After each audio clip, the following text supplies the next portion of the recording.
Hi, folks. Thanks for tuning into the podcast. My name is Trisha Friedman, and this week I'm your host. We're speaking with Erin Williamson. Our conversation this week is going to include topics related to sexual abuse and child trafficking. So I do want to give you a heads up about that right from the beginning. Erin Williamson is the Chief Programs and Strategy Officer at Love 146. Listeners, the more I have learned about this program, the more committed I have felt to supporting them. And if this is the first time you're learning about Love 146, I think as soon as you begin to explore their resources, you're going to feel the same way. Erin has spent over a decade fighting child trafficking through trauma-informed care, prevention education, and survivor advocacy. With 20 years in the field, Erin brings deep insight into protecting vulnerable youth and driving policy change while balancing her role as a parent and education advocate. Erin also talks us through why Defiant hope is not only important to Love 146, but to her personally, and how those values surface in the everyday work that they're doing. Please welcome to the show, Erin Williamson.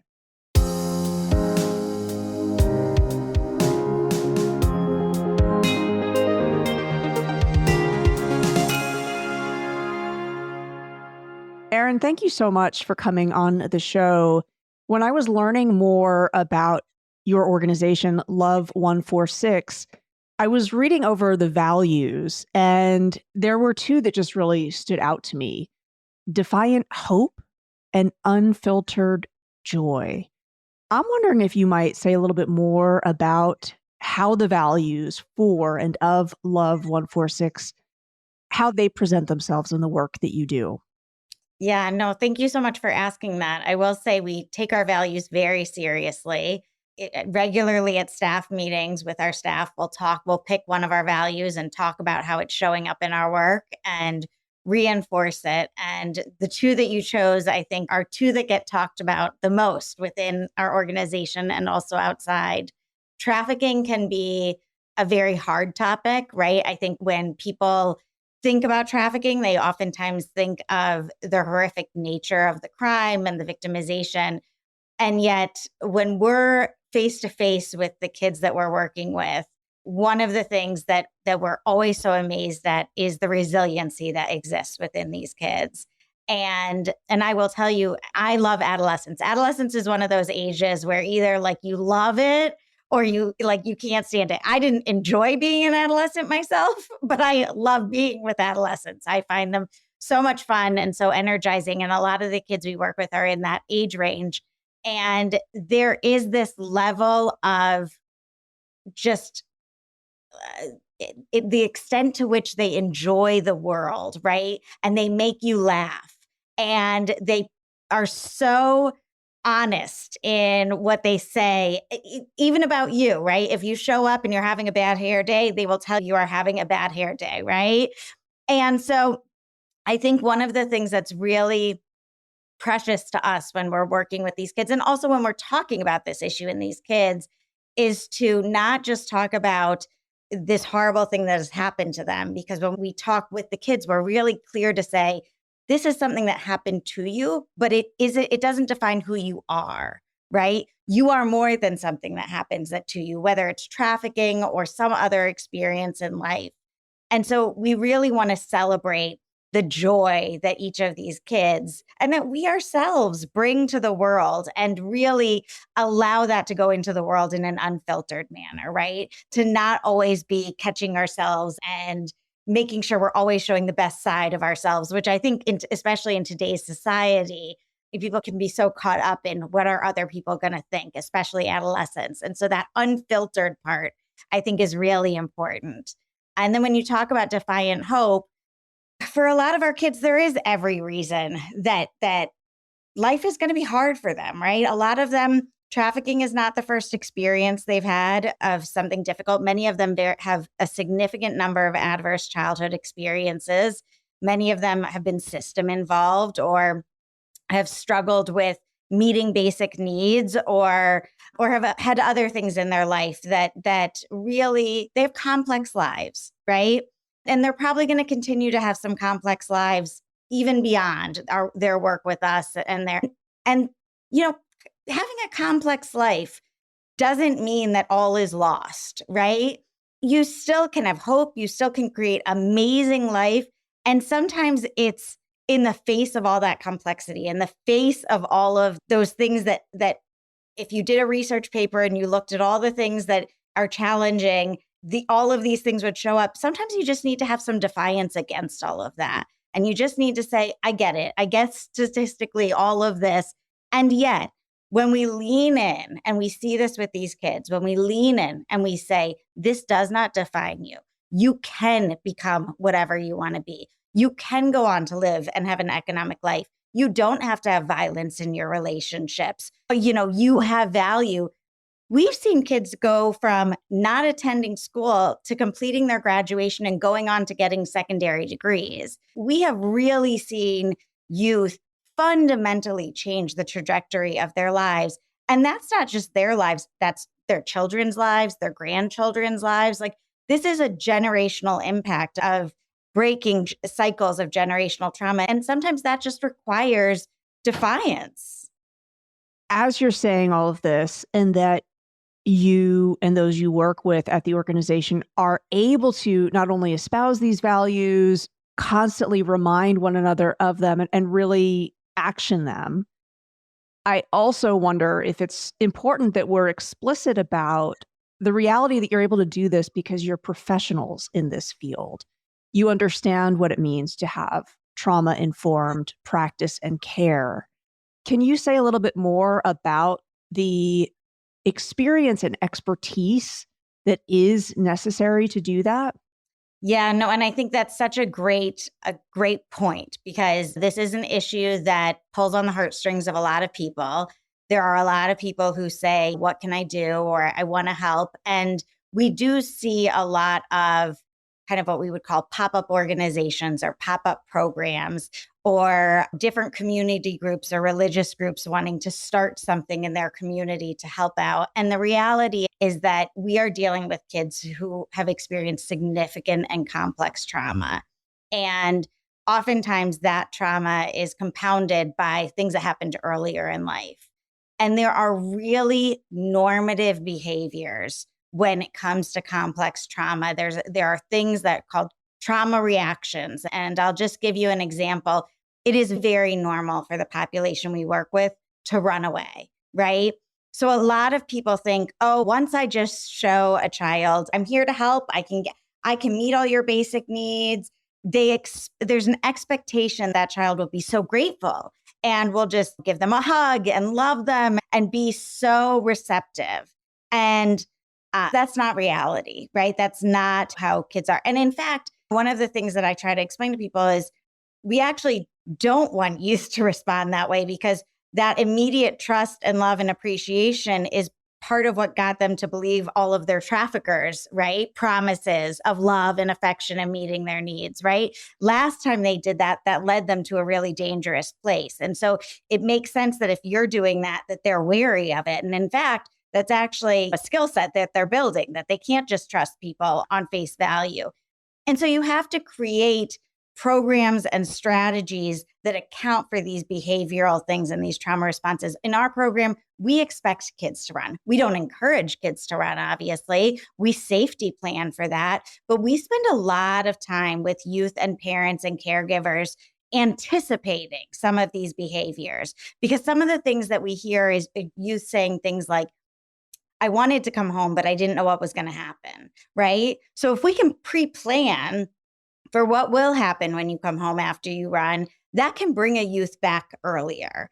The other thing I will say is that there are times where, you need to get more serious intervention. A lot of our kids have suicidal ideation. They think about suicide. Many of our kids engage in self-harming behavior, whether that's cutting or substance use. These are really significant behavioral responses. Again, these are coping strategies. They're maladaptive coping strategies, but in many times, these are coping strategies that help these kids stay alive.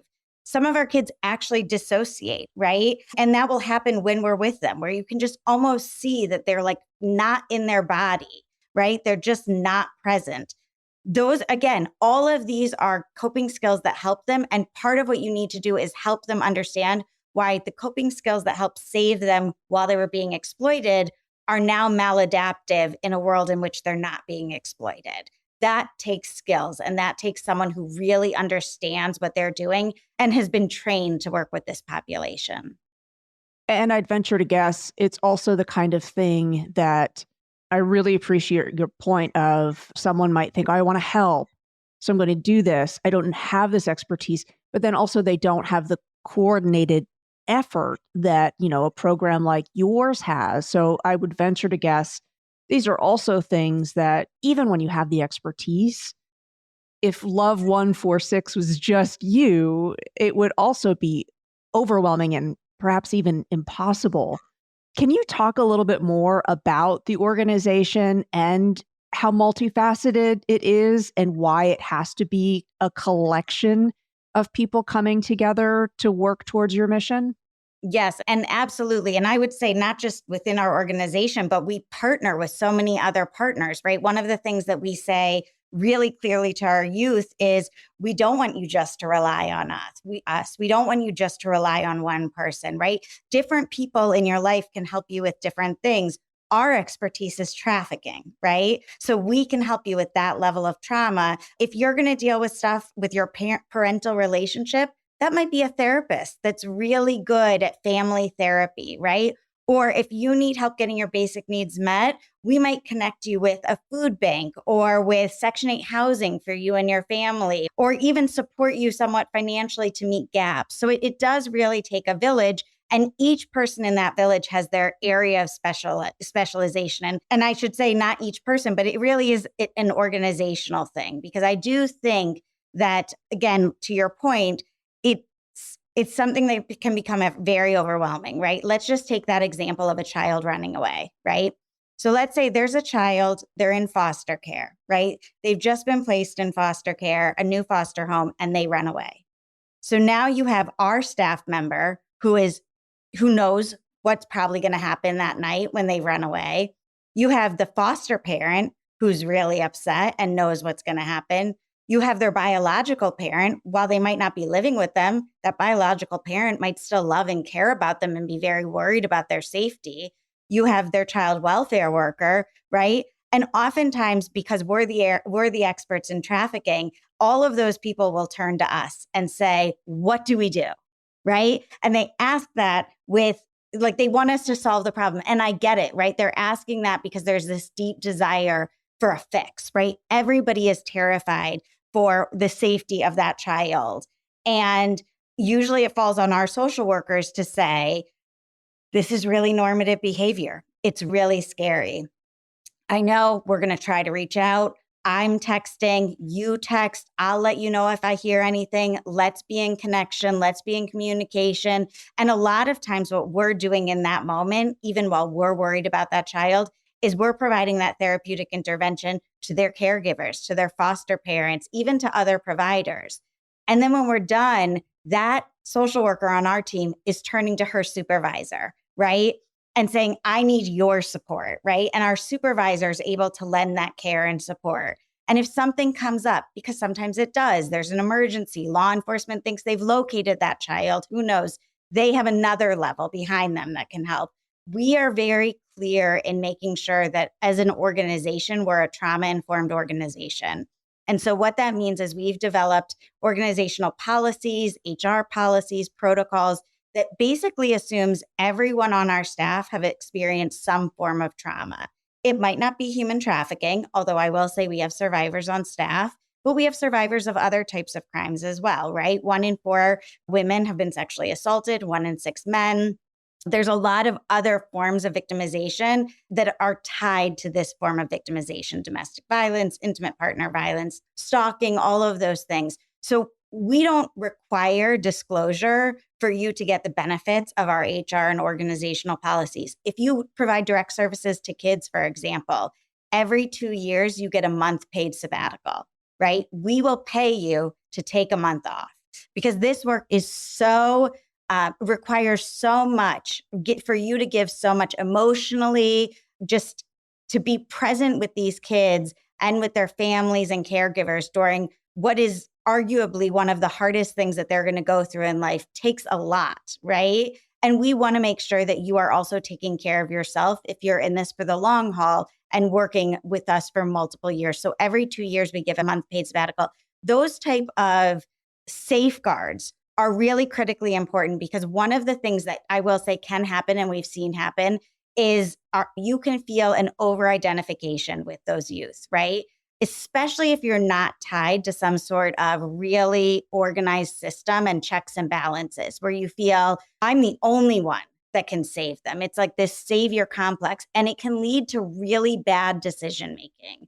It can lead to people saying, I'm going to go out and knock on doors by myself and try to locate this child, which might not be safe depending on who they're engaged with and whether you even have a lead to where they are, right? It can lead to you taking chances and doing things and having really overly familiar relationships with that youth's life that are really not appropriate for a provider, or those are really more personal relationships. And understanding where that boundary is and where that line is, it can be complicated at times. And so you really do need not just yourself, but you need to be talking this through with a supervisor, a clinical supervisor who can be that check and balance on, are you handling this appropriately? And can also give you reassurance when you're saying, but I feel like I should be doing more. Somebody to say, you are doing everything you can. And I wonder if part of avoiding that danger of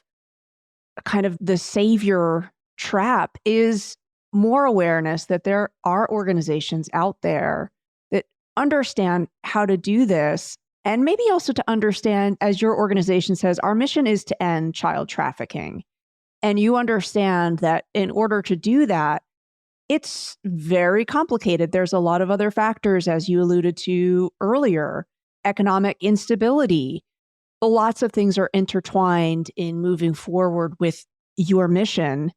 In terms of more people understanding the work that's being done in the compassionate manner that you just described, in the very humane manner, what do you wish more educators were thinking about in terms of supporting that mission? What do you think more schools could be doing, or school leaders could be doing to build that awareness? Yeah, I think there's almost two questions in what you're asking. One is, I think, what should people look for maybe in terms of organizations and in help? And one of the things I would say around that is, when you're trying to figure out, do I need to start something new? Does something exist? Who can I support financially or all in elevating their messages? I think what you touched on was so critical. It's that savior mentality, right? That should be one of those flags where if people are saying, we're saving kids or we're rescuing, those are some of those words where you're really then taking the power and the autonomy away from those individuals and children, right? Our language, we're very careful to say, like, we're journeying alongside them, right? We actually, even though we are professionals and we are offering a lot of guidance and support, I will say our kids are doing the hard work, right? They're the ones that are engaging in the thoughtful reflection and changing and figuring out, how do I adapt more appropriate coping skills? We're there to help them. We're there to give them the support and guidance, but we're not there to save them. We can't save them. That's not our role. And they don't necessarily need saving, as we oftentimes allude, right? They need the guidance and support that maybe they didn't receive earlier on that they should have. But I just want to be clear that I do think that term you used of kind of savior mentality or rescue, those should be red flags for people. When we talk about education, that you're right. We're not going to, if we're only focused on kids who have been exploited, then we're not going to end trafficking. We have to focus on prevention education. We have to focus on, and schools is one of the clear places to engage in both prevention and identification. When you ask kids who could have helped, right? Almost always school personnel are named. It's not always a teacher, but oftentimes it's a teacher, a guidance counselor, a coach, a gym, someone who taught gym.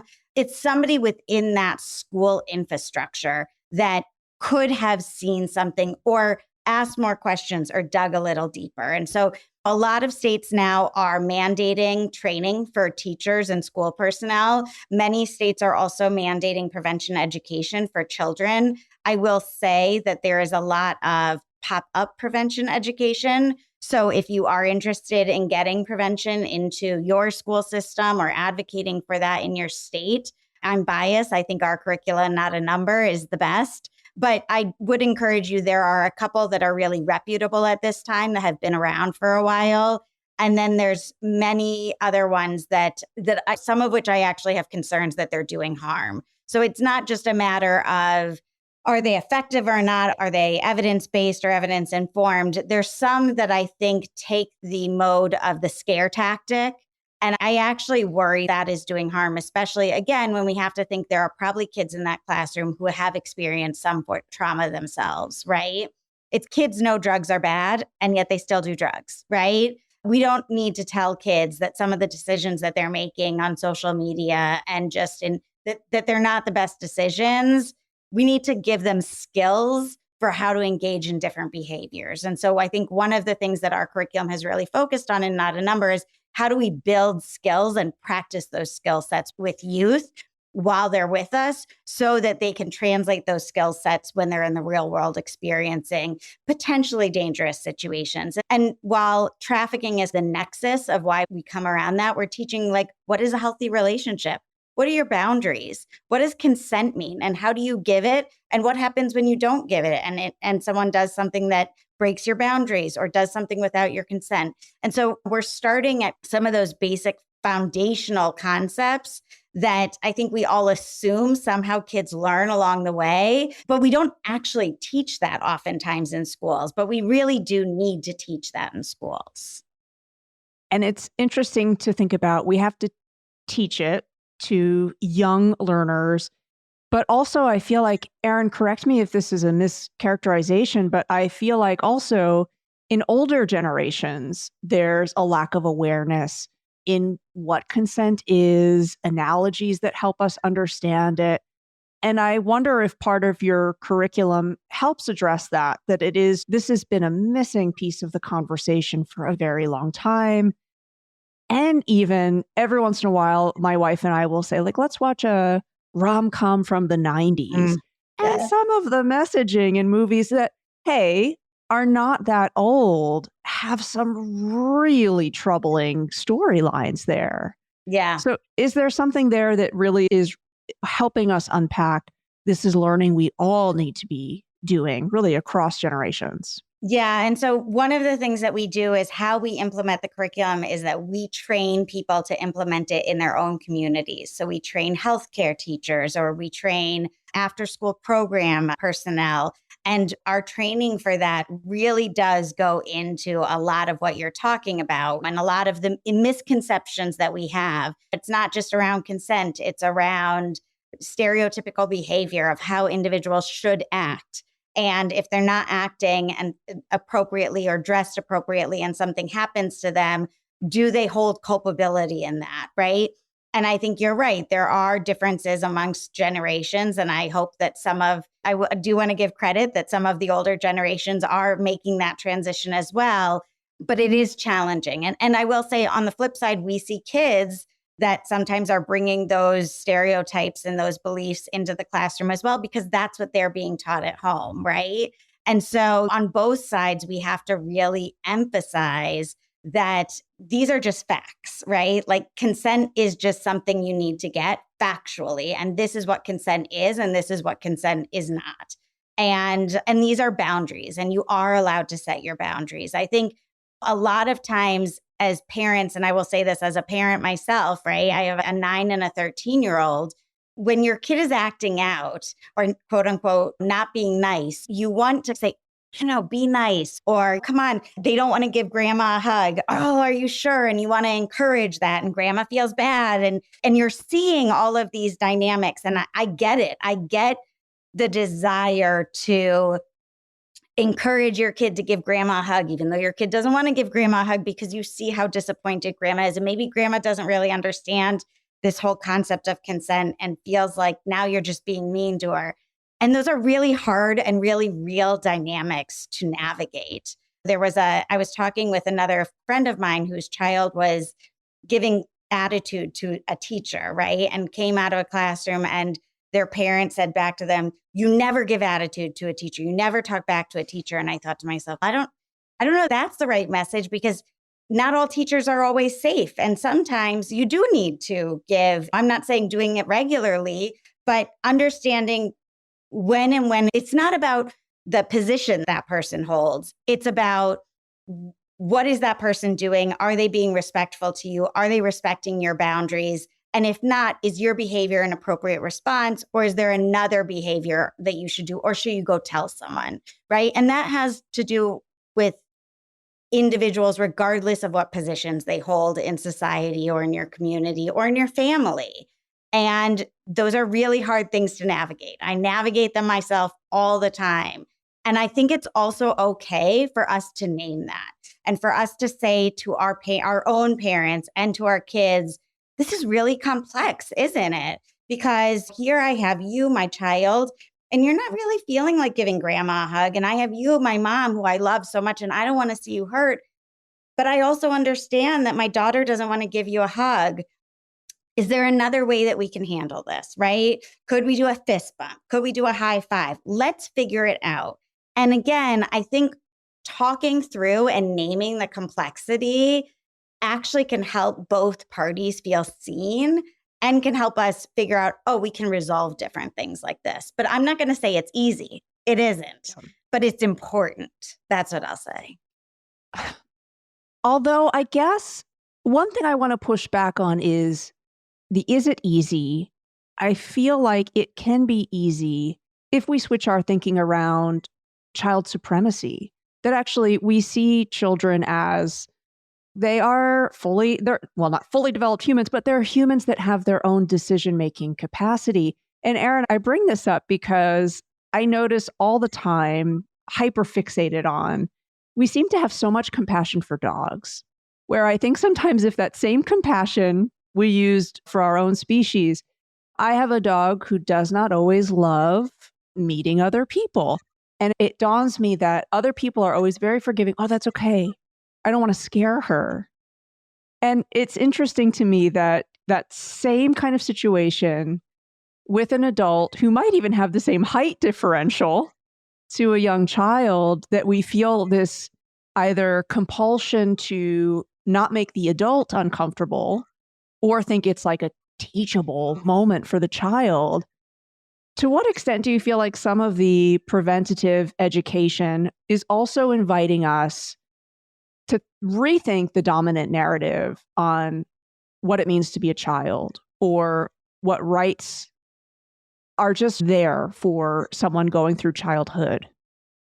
No, I firmly agree. And I agree with all of what you're saying. I think that why it's not easy is that not everyone's going to make that switch, right? I think as a society, that's the direction we're moving in, and it's a good direction for us to be moving in. I think what's hard is that just like any change in mentality, you have the people at the forefront of it.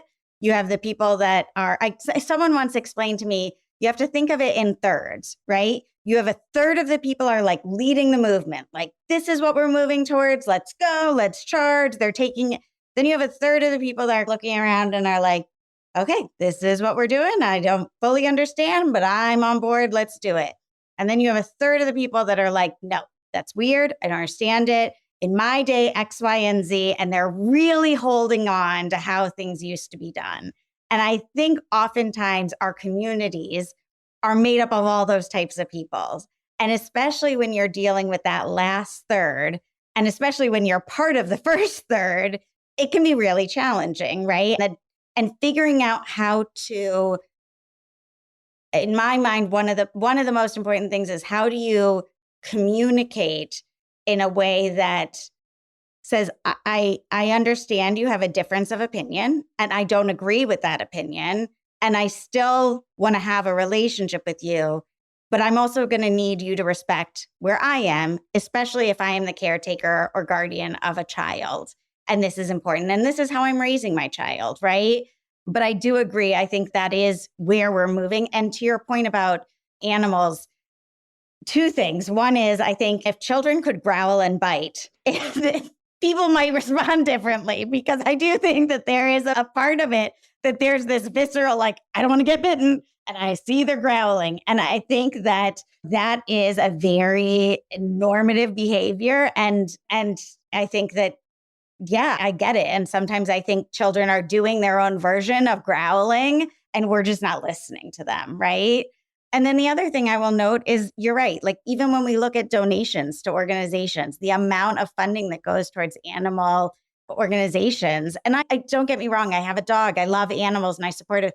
But when you look at the compassion that exists for animals and the amount of funding that goes to support them compared to people, there is this disconnect. And I'm not sure why that is. I'm not sure if it's the individual nature of our society and this sense of, or if it's just too hard to realize what's happening to some of the kids and support them. But even when it's not kids that where they've experienced something like human trafficking, even when we're talking about like after school programming or like something that's just supporting your neighborhood sporting event or whatever, there does seem to be a disconnect with recognizing the value of supporting those type of entities and leaning in there as well. It seems easier for people to do that around animals, and I'm not sure exactly why. That's interesting. And I wonder, and this is a personal follow-up, so please feel free, of course, to say pass. What is if there is a common response when you are meeting someone and so many people are always like, what do you do for a living? How is that often met when you're explaining what you do? Yeah, usually it depends on where I am and how much I think they want to actually hear. So my easiest answer is I'm a social worker, right, who works with kids. And usually if people are okay with just that, that's fine. If people will say, what do you do? Like, who do you work with? And I will say, I work with kids who've experienced trafficking. I oftentimes, oh, bless you. I don't know how you do that. Oh, it's so hard. And I say, that's when I oftentimes say, like, I know it sounds weird, but I actually really enjoy the kids I work with. These kids are amazing. They're so funny. And I try to just maybe flip the narrative. I say what's happened to them is horrific and it shouldn't have happened to them. And certainly that's the reason that we're working with these youth. The laughter, I've belly laughed harder with the adolescents I've worked with in my job than almost anybody else in the country or that I've met. And I just try to really reinforce that these are not kids that necessarily need our pity. These are kids that need our support. And these are kids that are amazing, and they need us to recognize that and invest in them. Would you say that investing in them is also supporting some of the policy that I know you've helped to make possible? And if yes, since you're nodding already, can you explain? Because I know sometimes people hear policy and that doesn't always sound all that interesting. But what difference specifically with human trafficking can policy really make? Like, why is it so critical? How have you seen it make a difference? Yeah, no, policy is really critical, right? And so, yes, I'm nodding yes. And policy is something we certainly work on, and it's part of my job and others. I think one of the things we try to do at Love 146 is take what we're seeing on the ground and then try to change the systems, right? And we actually work with youth and the families to gain their perspective of what's working and what's not working in the system. So this year, for example, we've been working on something called an affirmative defense for children around human trafficking. And what this would allow is it would allow when kids commit misdemeanor crimes, because that's the focus of the legislation we're working on right now. This is things like when they go into a store and steal something, when they get in a fight in the streets, lower level crimes. We're not talking about murder. We're not talking about aggravated assault, but lower level crimes. And that's part of their victimization. So oftentimes we'll see traffickers say, I want you to go into that store. I want you to get some lingerie for tonight. So they're doing it at the direction of their trafficker, right? Their trafficker is asking them, I want you to hold these drugs, right? I don't want to hold them because if I get caught, then maybe I'm an adult and I'm going to go to jail, but you're a juvenile. I want you to hold this and don't all of those type of things. So when they're committing a crime, but they're doing it as part of their exploitation, they're doing it at the direction of their trafficker, that they can tell that to the judge, and that will be an appropriate defense. And it makes sense, right? We don't want to be locking up kids for their victimization. And I think there are still states, unfortunately, that are locking up kids for prostitution, right? We say there's no such thing as a child prostitute, right? The legal definition of human trafficking is that all of these kids are experiencing, all kids who exchange commercial sex for anything of value are a victim of human trafficking. Why are we locking them up for their victimization? And so those are things that can only change when we change our laws. And those are things where it really does require people to go and educate our legislators, right? Our legislators cannot be experts at every single thing, even though they're asked to make laws around every single thing. They don't understand the complexity of it. They do really require and rely on people going in and educating them on things so that they can make better decisions. And that takes time, right?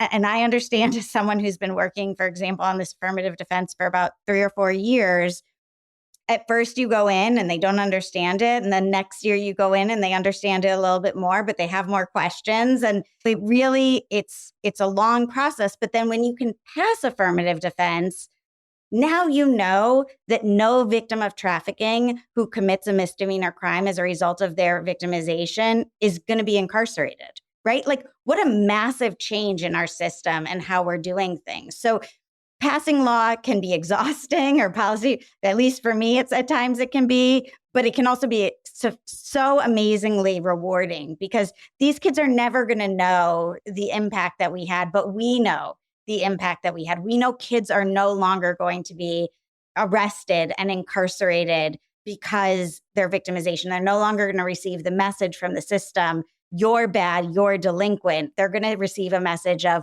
we see you, we understood what happened with you. This wasn't your fault. This was the fault of your trafficker. Wow, Erin, that's a wonderful example. And also, I have to just admit, I'm embarrassed that I didn't even realize that a child could be prosecuted in that situation. That's horrific. For someone who's listening and they're saying, okay, Erin's organization has been at this for years. Also, there is an aspect of public pressure that can help in that education of legislators. What are some of the ways that you think the general public could support policy that is awaiting approval? Is it writing letters? Is it getting on the phone? Is it just talking to your neighbors? Did you know this is a thing? Yeah, so it is a little bit of all of that. I will say one of the ways that Love 146 has gotten elevated and our name has gotten recognizable is that when we send an email blast out to our listserv that says, hey, there's a bill we're working on, this is what it does, please contact your legislators, people do, right? And the legislators, I will say, if you don't think that they read those emails, they do. And they take those phone calls and it really does impact them. And so when we have a bill coming up and they look and their staff says, Senators, we have 50 emails about this bill and 90% are in support of it and 10% are opposed, legislators take that into consideration, right? Again, they're having to make very relatively quick decisions on a lot of bills. Oftentimes, they don't understand all of the nuances, but one of the things that goes into their calculations about how they're going to vote on a bill is what constituents say. And so when you call, when you email, you might not think it makes a difference. And I'm telling you, it makes a difference. That's defiant hope right there. So in closing then, Erin, anybody who's not signed up yet to get those announcements, I'll be sure to leave a link so they can do that. What is maybe just one other thing that you can leave us with that we can do? The mission of your organization, you really have given me that hope that this is possible. This really is possible. And it is, as you've said throughout our conversation, it will be a coordinated effort. What is one more thing, perhaps, that listeners can do to support or to broaden awareness or to keep the conversation going? So I'm going to say two things. I hope that's okay. Yay, yes. So the first thing that I have to say is, of course, donations. We love donations. We are able to do a lot of our work because of individual donors who give to our organization. We do receive some government funding, some foundation funding. for those of you who are familiar with that funding, there are things that they will fund and things that they won't. And so things like a salary or an office space, you can put that in a budget line item and they will fund it. But oftentimes when we go to a house, if we don't see that there's food in the refrigerator, we will buy food for that family. If we get a call from a kid who says, I'm stranded somewhere and I need to get from point A home, we will send an Uber or a Lyft to go get them, right? Those are the things that make kids at really high risk for re-victimization. Those needs need to be met in the moment and need to be met urgently. And you can't write a grant for them. You just have to fill in that gap in that moment. And that's where individual donations really come in, when we're able to meet those gaps and support them. So please sign up to be a monthly donor. If we know that we can rely on you monthly, then our kids know they can rely on us monthly. And it really does impact us. I will say in general, if you want to support nonprofits, smaller amounts on a monthly basis are really the way to go. Understanding that there's a stable income really helps nonprofits plan for their year. I know sometimes people wait till the end of the year and like to give bigger checks. We never know whether those checks are coming in or not. So we're always holding our breaths towards the end of the year. So monthly giving is really helpful for nonprofits. The other thing I want to say is I think that there's a lot of conversations that parents or caregivers or anyone who has a kid in their life struggle with, right? How do you talk to a kid about a phone, giving them a phone? When should you give them a phone? How do you talk to them about internet access, about pornography, about all of these things? My oldest just got a phone and we had to go through this entire process. And I am a very well-versed individual in this, and my husband's a pediatrician. And even the two of us had differences of opinions and had to talk about how much privacy he was going to have on that phone. And we created a series of emails that really can help walk parents. And I keep saying parents, but really it's anybody who has a kid in their life, I think would benefit from reading this. What we do is we equate giving your child kind of a phone and access to the internet to crossing the street. And we talk about how, when a kid's younger, you hold their hand, you teach them how to look both ways. And then as they get older, you slowly loosen your grip. Maybe they walk next to you. The goal is by the time your child leaves the house at 18 or 19, they could theoretically go into New York City or some other major urban area and know how to cross the street on their own without holding your hand and all of that. And we use that same approach to how do you introduce the internet to your kids? How do you give them a phone? What happens if you gave them too much freedom and you have to pull back a little? What happens if they do mess up? How do we anticipate that they're going to mess up? Because that is a normative part of adolescence. And how do we have that conversation and say to kids, I'm going to set these boundaries. And look, I understand that you're going to push back and I understand you might break them. And in those moments, I want you to know that the most important thing to me is not that you broke my rule. It's your safety. And I want you to call me and we're going to figure it out together. And it really provides some really basic language for having some of those conversations. And I think if we can have some of those conversations early on with kids, we can do a lot to offer more protection around them, not just for trafficking, but for all sorts of stuff that's happening both on and off the internet nowadays. So you can go to our website. On our front page on the top, there's a banner. It says sign up for parental emails and those emails will be sent to you. And I hope that they're helpful. I really appreciate, I think what's like an interdisciplinary, holistic approach to this is a really powerful message, I think, for anyone who is thinking about how do I create transformation? How do I create a safer world? Erin, thank you so much for sharing more about the mission, the values, the critical work that y'all are doing. I really appreciate our conversation today. Thank you. Thank you so much for having me. It was wonderful. Hey there, dedicated listener. If you've made it this far, we know you're passionate about shifting the way education works. And Tricia and I appreciate you. If you loved what you heard today, we'd be so grateful if you could take a moment to rate and review Shifting Schools wherever you listen to podcasts. Those ratings help us reach even more educators just like you. And if you know someone who could benefit from these conversations, please share this episode with them. Just one person. Think of the impact we can make together. Don't forget to sign up for our newsletter for even more great content. And if you haven't already, join us at Camp Shifting Schools, where the conversations keep going long after the podcasts end.